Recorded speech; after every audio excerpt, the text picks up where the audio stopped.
নমস্কার বন্ধুরা, আজকে আমরা দেখব যে নিফটি ফিফটি কোথায় স্ট্রং সাপোর্ট এবং কোথায় স্ট্রং রেজিস্ট্যান্স নিয়েছে তা নিয়ে আলোচনা করব এবং দেখব আগের দিনের মার্কেট কি বিহেভ করতে পারে এবং কোথায় স্ট্রং বাইং করা উচিত এবং কোথায় সেলিং করা উচিত তা নিয়ে আলোচনা করব।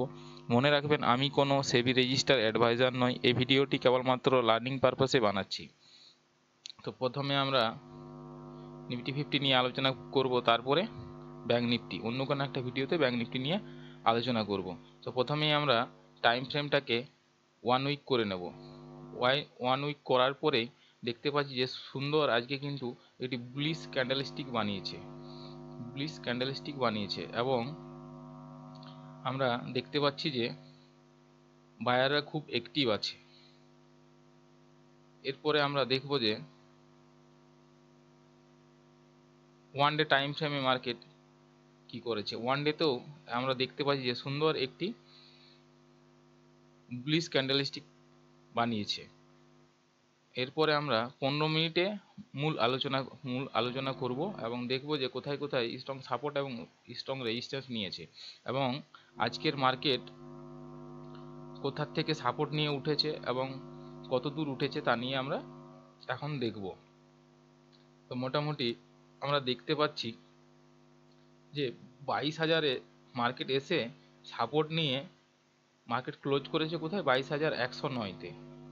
22,109-তে মার্কেট ক্লোজ করেছে। তো তা যেহেতু এখানে যে সাপোর্টটা নিয়েছে, এর কারণ কি জানেন? এর কারণটা হচ্ছে, এটা হচ্ছে 22,000 হচ্ছে একটা সাইকোলজিক্যাল পয়েন্ট। তাই 22,000-এ মার্কেট এখান থেকেই রিভার্স করেছে। মার্কেট প্রথমে ওপেনিং হওয়ার পরে কিছুটা বায়াররা উপরে নিয়ে যায় মার্কেটকে এবং তারপরেই মার্কেট নিচে নেমে যায় এবং নিচে 22,000টাকে একটা স্ট্রং সাপোর্ট জোন হিসেবে ধরতে পারি এবং স্ট্রং রেজিস্ট্যান্স আমার কোথায় আছে যদি আমরা দেখি যে এখানে ওয়াই ডাটা কোথায় সব থেকে বেশি আছে, কল এবং পুট ওয়াই ডবল আছে। তাহলে আমরা প্রথমেই দেখে নেব যে 22,000-এ আমাদের পুট ওয়াই আছে 1.13 করোড় এবং কল ওয়াই আছে 64.88 লাখ। তাহলে এখানে প্রায় দ্বিগুণ আমার পুট ওয়াই আছে। তাহলে এখানে আমি একটা স্ট্রং সাপোর্ট জোন ড্র করতে পারি।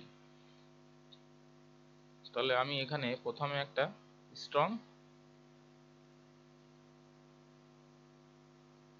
সাপোর্ট জোন তৈরি করে নিলাম এবং স্ট্রং রেজিস্ট্যান্স কোথায় আছে যদি দেখি আজকের মার্কেট থেকে, যে কালকে কি হতে পারে, কোথায় রেজিস্ট্যান্স নিতে পারে, সেটা হচ্ছে ফার্স্ট রেজিস্ট্যান্স হচ্ছে 22,150 এবং এখানে কিন্তু ওয়াই ডাটা দেখুন, ওয়াই ডাটা কিন্তু এখানে খুব একটা বেশি নেই, মাত্র 8 লাখ আর 20 লাখ। পুট ওয়াই আছে মাত্র 8 লাখ এবং কল ওয়াই আছে 20 লাখ।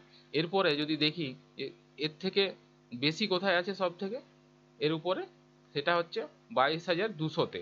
22,200-তে কিন্তু একটা স্ট্রং রেজিস্ট্যান্স আছে।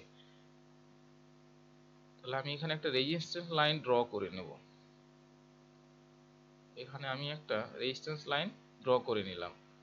তাহলে আমি একটা সুন্দর মার্কেটের ধারণা পেয়ে গেলাম যে 22,200-তে আমার রেজিস্ট্যান্স আছে এবং 22,000-এ স্ট্রং সাপোর্ট আছে। এরপরে আমরা 5 মিনিটে গিয়ে আলোচনা করব যে কোথায় কোথায় মার্কেট আজকে সাপোর্ট নিয়েছে এবং কোথায় কোথায় রেজিস্ট্যান্স নিয়েছে। এখান থেকে দেখুন, এখানে একটা ট্রেন্ড লাইন তৈরি করেছে মার্কেট। এখানে যদি দেখি, এখানে একটা সুন্দর ট্রেন্ড লাইন এইভাবে ধরতে পারি। মার্কেট এটাকে দুবার টাচ করেছে, আমি সেহেতু এটাকে একটা ট্রেন্ড লাইন হিসেবে ধরতে পারি। তাহলে আমার নেক্সট রেজিস্ট্যান্স আছে 22,150-এ।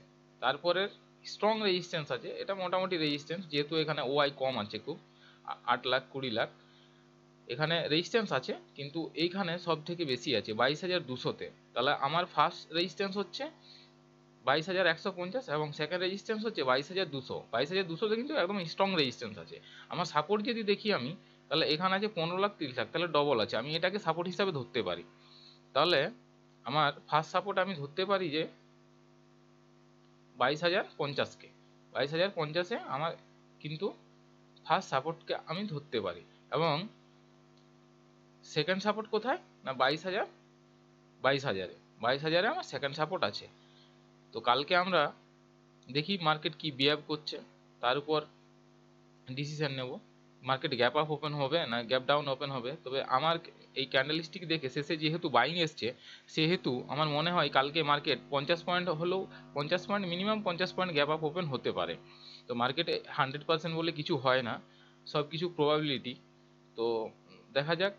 আমার যতদূর ধারণা বা আমি যতদূর দেখে বুঝতে পারছি, মার্কেটের লাস্ট যে 3টে ক্যান্ডেল দেখুন প্রচুর বাইং এসছে, তো সেহেতু মার্কেট কাল গ্যাপ আপ ওপেন হতে পারে। তো আমরা মোটামুটি সাপোর্ট অ্যান্ড রেজিস্ট্যান্স দেখে নিলাম। তো মোটামুটি কালকে এরপর গ্যাপ আপ না গ্যাপ ডাউন ওপেন হচ্ছে, তার উপর কোথায় ট্রেড নেওয়া উচিত আপনারা ওয়াই ডেটা দেখে এবং মার্কেটের বিহেভ দেখে এবং ক্যান্ডেলস্টিক প্যাটার্ন এবং চার্ট প্যাটার্ন দেখে যে প্রাইজ অ্যাকশন বানাচ্ছে, প্রাইজের অ্যাকশনের উপরে আপনারা বাইং বা সেলিং করতে পারেন। বন্ধুরা, নিফটি 50 আলোচনা এখানেই শেষ করছি, এরপর আমরা ব্যাংক নিফটি নিয়ে আলোচনা করব।